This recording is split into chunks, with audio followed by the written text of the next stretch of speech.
¿Te imaginas comenzar una nueva vida pensando que será igual de aburrida y trágica que la anterior, pero inesperadamente comienzas a experimentar cosas nuevas? Pues esa es la nueva vida de Navier en Occidente, porque no solo ha ganado un esposo mascota fascinante y encantador, sino también apoyo inesperado, pero desgraciadamente una nueva enemiga que hacen de su nueva vida una novedosa experiencia para la que quizás no esté preparada.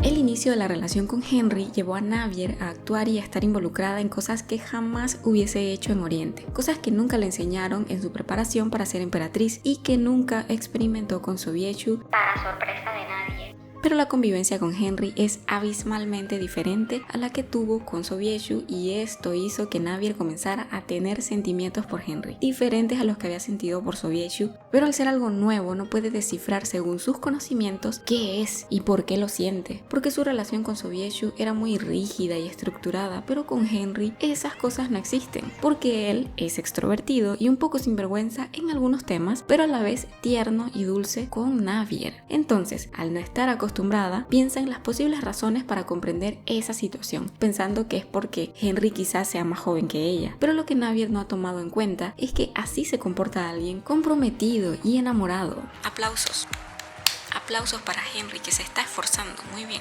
Creo que con el tiempo Navier va a entender que los protocolos los tiene que dejar a un lado y que debe comenzar a disfrutar su nueva vida sin guardar tanto las apariencias. Digo, es importante para el perfil de emperatriz y no sé qué, pero Henry no cree en esos protocolos aburridos si se trata de ella, entonces ¿por qué no seguir ese ejemplo? El incidente del carruaje definitivamente fue impresionante porque se dejó en evidencia dos cosas. Como dije, Henry no cree en protocolos. Si quiere pasar tiempo con Navier, lo va a hacer sin importar que piensen que eso es inadecuado. Por eso, el acercamiento entre él y Navier resultó en una situación un tanto vergonzosa tanto para él como para ella, donde por casualidad, él se atoró en el vestido de Navier, haciendo que perdiera el control de sus emociones, hasta el punto de que sus súbditos lo notaran. Pero hay que aceptar que fue un lindo incidente, porque dejó al descubierto los sentimientos de Henry hacia Navier. Además, este acercamiento hizo que Navier comenzara a soltarse y a aceptar o a demostrar más cariño hacia su esposo mascota, porque creo que ella le ha fascinado ver a Henry transformarse en reina. Y lo más lindo es que creo que a Henry le encanta que a Navier le agrade esa parte de él, porque ella pudo haberse asustado cuando descubrió por primera vez ese secreto. Es decir, sí se asustó, pero no por sus plumas, sino por semejante belleza. Después de saber su secreto, ella se avergonzaba al ver a Henry, pero poco a poco ha perdido esa vergüenza y no le pide que se vista cuando está en su otra forma, porque ha llegado a considerar que las plumas representarían una especie de ropa para las aves, aunque creo que será una excusa barata de Navier porque, aunque no se note, es obvio que quedó impactada con la belleza de Henry, pero ¿quién no, verdad? Navier también ha demostrado ser más atenta con él, porque se tomó muy en serio el que él le pidiera que le mostrara afecto y decidió sorprenderlo con obsequios interesantes que a pedido de Henry ella le pondrá cada vez que se vean. Esto solo representa ese lado cálido y amoroso que Navier jamás demostró con Sobieshu y que hasta ahora ella está desarrollando. No recuerdo algo parecido con él, nunca lo noté, corríjanme si me equivoco. El único obsequio raro que recuerdo y que fue de Sobieshu hacia Navier fue esa ave azul que a Sobieshu le pareció buena idea regalarle a Navier y ni siquiera se la dio él personalmente, se la envió como correspondencia. ¿Se dan cuenta de lo fría que era esa relación? El que Navier se deje llevar y se tome estos atrevimientos con esos pequeños cumplidos y detalles hacia Henry han hecho que su nueva vida sea interesante y novedosa, totalmente distinta de lo que ella esperaba, aunque no todo es color de rosa en esa nueva vida que experimenta en Occidente.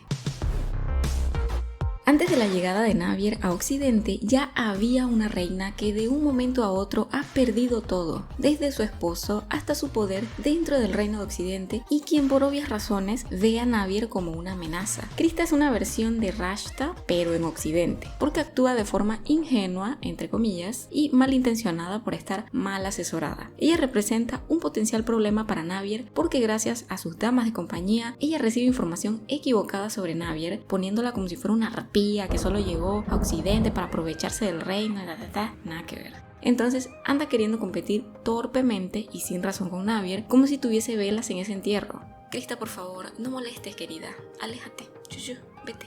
Como si su opinión importara, ella preferiría que la pareja de Henry fuera alguien de Occidente a quien pudiera manipular a sus anchas. Algo detestable a mi parecer, porque creo que nada puede hacer allí. Por otro lado, creo que no hay de qué preocuparse porque Krista se ha dado cuenta que la tiene muy difícil y sabe que tiene que ir con cuidado porque de estar de necia y de metiche, su estancia y su suerte en el reino de Occidente se acabaría. Dudo mucho que Krista sea la causa de una separación de Navier y Henry, pero si sucede, voy a perder la fe totalmente. Nunca entendí qué pretendía Krista, casarse con su cuñado para seguir siendo la reina o qué rayos. Algunos fans insinúan que ella siempre ha pretendido a Henry, pero no sé hasta qué punto esto sea cierto, porque si es así, entonces digamos que podría entender su malestar con Navier, pero sería para mí algo muy loco y que dejaría a Krista como una golosa. No perdona ni al cuñado, arribista total. Este apoyo inesperado es una de las mejores cosas que a Navier le pudo suceder estando en su nuevo hogar, porque le manda un claro mensaje a todos sus potenciales enemigos y a todo el reino de Occidente. Además que demuestra cómo Navier es la mejor emperatriz que podrían tener. Entonces dejen de quejarse, que pereza. La antigua administración de Navier como emperatriz trajo consigo muchos aliados y beneficios, y esto se reflejó con la llegada a Occidente de la Orden Transnacional de Caballeros, un nombre super fancy, pero también se les conoce como la Orden de la Sombra, quienes mostraron su apoyo a Navier para velar por su seguridad en Occidente, y esto inmediatamente provocó temor y malestar porque poco a poco van entendiendo, ubicándose en tiempo y en espacio, que Navier no es manipulable y débil de la que puedan aprovecharse. Sí, es contigo, Krista. Este mensaje es para ti. Pero no solo Occidente se sorprendió y se sintió amenazado con esa noticia, sino que también el Imperio de Oriente, porque por allá cierto sujeto está tratando de asimilar estos eventos relacionados con su ex. Pero eso no es todo, porque una de las amigas de Navier, en quien ella puede confiar, también mostró su apoyo incondicional para que Navier pudiera tener mejores relaciones con la nobleza en su nuevo hogar. Y si sumamos a esto la compañía de su hermano, quien por lo que se ve es la sensación en Occidente, Navier está más que protegida, no hay peligro por ningún lado. Navier es la intocable de ahora en adelante con todo este apoyo que ha recibido en Occidente, así que no hay de qué preocuparse. Si este video te gustó, dale me gusta, asegúrate de compartirlo y de suscribirte, activando las notificaciones para que no te pierdas las actualizaciones sobre la emperatriz divorciada y cualquier otra historia de la que hablemos en este canal. Gracias por ver este video. Hasta la próxima.